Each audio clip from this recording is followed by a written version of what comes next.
अल्पके वर्ती जाइए सर्प महाराज कबलू मो ब्लॉग चैनल को आपण को ढेर सारा स्वागत। आज मु आसी जाइए बिल बुलियापाई पुणी थरे पाचि नथिला पाचिची कि नहीं देखिबापाई जेतिकी पाचि थिला हमर कटा सरी जाइए।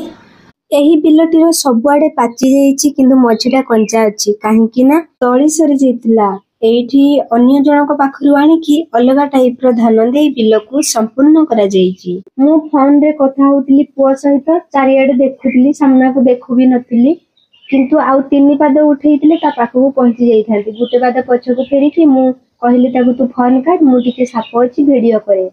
साप को ए पर्यंत जान नहीं जे केही जण ता पाखु आसी तार वीडियो बनौची काहे कि ना ताकु जरे भक होइची ना से खोजी की खाउची।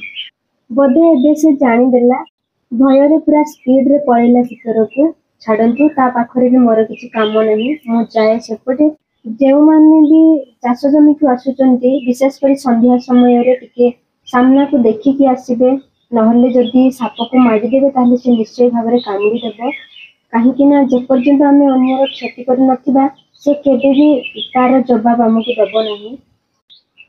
धान गुड़ा अधा जाए पाचिची सीसार मूल आड़ को पाचि नहीं तेणुकरी पाखापाखि 5-7 दिन जीव।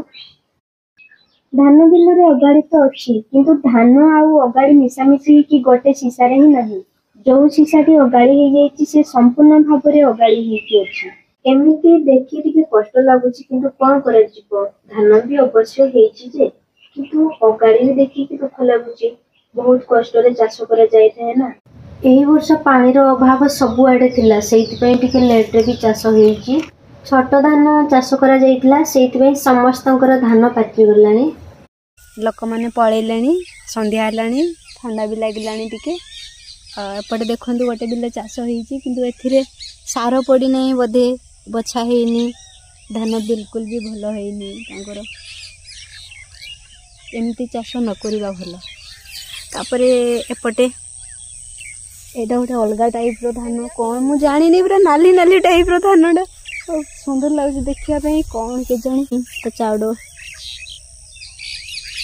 गुड़ा केमती होइतबो के जानी। चाउड़ तो ऑलमोस्ट धड़ा ही होइतबो। मु धान छिड़िया बदल के गोटे अगाड़ी को नहीं आसली। हाँ चाउड़ धड़ा ही अच्छी। हमर एडी चढ़ई माने बसिकी गीत गाउचंती संध्या हलानी बोली।